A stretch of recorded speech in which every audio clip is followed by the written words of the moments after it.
Friends, welcome to my channel. இன்றைக்கி நம்ம வீடியோவில் ட்ராகன் ஃப்ரூட் வச்சு ஒரு மில்க் ஷேக் எப்படி பண்ணுறதுன்னு பார்க்க போகிறோம். இந்த வீடியோ பார்க்குறதுக்கு முன்னாடி என்னோடய சேனலை சப்ஸ்கிரைப் பண்ணாதவங்க சப்ஸ்கிரைப் பண்ணிக்கோங்க. கூடவே இருக்கிற பெல் பட்டனையும் ப்ரெஸ் பண்ணிக்கோங்க. அப்போ தான் நான் போடுற வீடியோஸ் எல்லாம் உங்களுக்கு வரும். ட்ராகன் ஃப்ரூட் ஒரு கேக்டஸ் வெரைட்டி. நம்ம ஊரில் இருக்கிற சப்பாத்தி கள்ளி மாதிரி இந்த சப்பாத்தி கள்ளியிலையுமே ஒரு பழம் வரும்ல, அது ரொம்ப நியூட்ரிஷ்னல் பெனிஃபிட்ஸ் உள்ளது. இங்கே அதோட ரேட்டு ரொம்ப ஜாஸ்தி. இதில் நிறைய சத்துக்கள் நிறைஞ்சிருக்கு. இந்த ட்ராகன் ஃப்ரூட்லேயுமே நிறைய ஃபைபரும் நல்ல ஆன்டி ஆக்சிடென்ட்ஸும் இருக்குது. இப்போ நம்ம ஊர்லேயுமே இந்த ட்ராகன் ஃப்ரூட் கல்டிவேட் பண்ணுறாங்க. இது அப்படியே கூட நம்ம சாப்பிடலாம், ஆனால் கொஞ்சம் புளிப்பாக இருக்கும். அதை அவாய்ட் பண்ணுறதுக்கு தான் கொஞ்சம் மில்க் எல்லாம் சேர்த்து சர்க்கரையெல்லாம் சேர்த்து இப்படி மில்க் ஷேக்காக குடித்தோன்னா இன்னும் நல்லா சூப்பராக இருக்கும். இப்போ நம்மளோட ட்ராகன் ஃப்ரூட் மில்க் ஷேக்குக்கு தேவையான பொருட்கள் பார்த்துடலாம். நான் ஒரு 1/4 ஸ்பூன் அளவுக்கு கஸ்டர்ட் பவுடர் எடுத்து கொஞ்சமாக பால் சேர்த்து அதை நல்லா கரைச்சி எடுக்க போகிறேன். இப்போ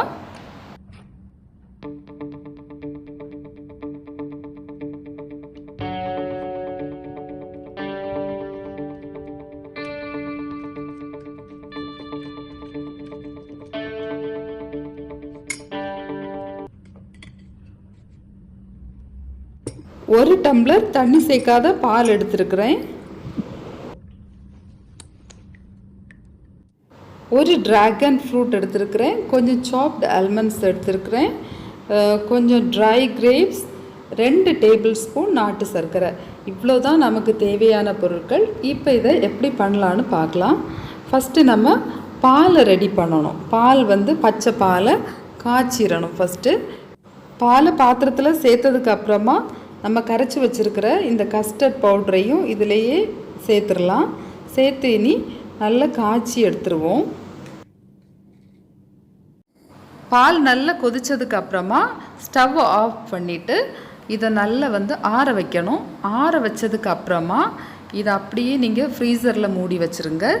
ஒரு அரை மணி நேரம் ஃப்ரீசர்லேயே இருக்கட்டும். அதுக்கப்புறமா நம்ம இந்த ட்ராகன் ஃப்ரூட் வச்சு மில்க் ஷேக் பண்ண ஆரம்பிக்கலாம். இப்போ நான் ஒரு ஃப்ரூட்டை எடுத்துருக்கிறேன். நீங்கள் ஃபஸ்ட்டு கட் பண்ணிக்கோங்க. அது ஈஸியாக கட் ஆகும். உள்ளே இருக்கிற அந்த பல்ப்புமே நம்ம சூப்பராக உரித்து எடுத்துடலாம். நான் இப்போ கிராஸில் கட் பண்ணி இதை உரித்து எடுக்க போகிறேன்.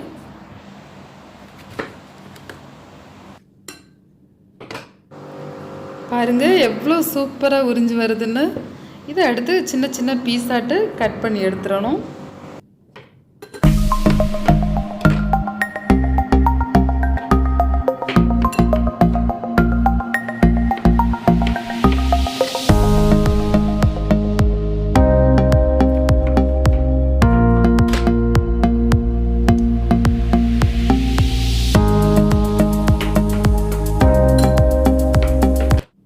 நாம் இப்போ கட் பண்ணி வச்சுருக்கிற பழத்தை மிக்ஸி ஜாருக்கு மாற்றி தண்ணி சேர்க்காமல் இதை அரைச்சி எடுத்துகிட்டு வரலாம்.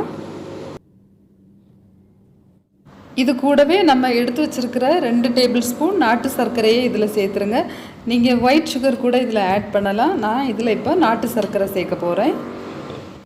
இப்போ நம்ம அரைச்சிட்டு வரலாம். இதை நம்ம ஃப்ரீசரில் வச்சு அரை மணி நேரம் ஆன பால் ஜஸ்ட்டு ஃப்ரீஸ் ஆக ஆரம்பிச்சிருக்கு. நான் உடனே எடுத்துட்டேன். கொஞ்சம் கூட ஃப்ரீஸ் ஆனாலும் பரவாயில்லை, நல்லா இருக்கும். நல்ல ஜில்லுன்னு குளுன்னு இருக்கும்.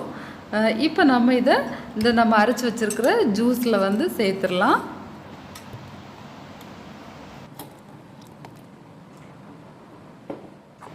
இப்போ நல்லா கலந்து விட்டுறலாம். கூடவே நம்ம எடுத்து வச்சுருக்கிற இந்த சாப்டு ஆல்மண்ட்ஸ் அண்ட் பிளாக் கிரேப்ஸை இதில் சேர்த்துடலாம். எல்லாம் சேர்த்ததுக்கு அப்புறமா இதை நல்லா மிக்ஸ் பண்ணிடுவோம்.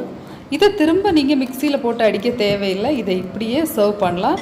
நல்ல சில்லுன்னு சூப்பராக இருக்கும். இந்த மில்க் ஷேக்கை நீங்களும் ட்ரை பண்ணி பாருங்கள். உங்கள் ஃப்ரெண்ட்ஸுக்கும் ஷேர் பண்ணுங்கள். இந்த வீடியோ பிடிச்சிருந்துச்சுன்னா லைக் பண்ணுங்கள்.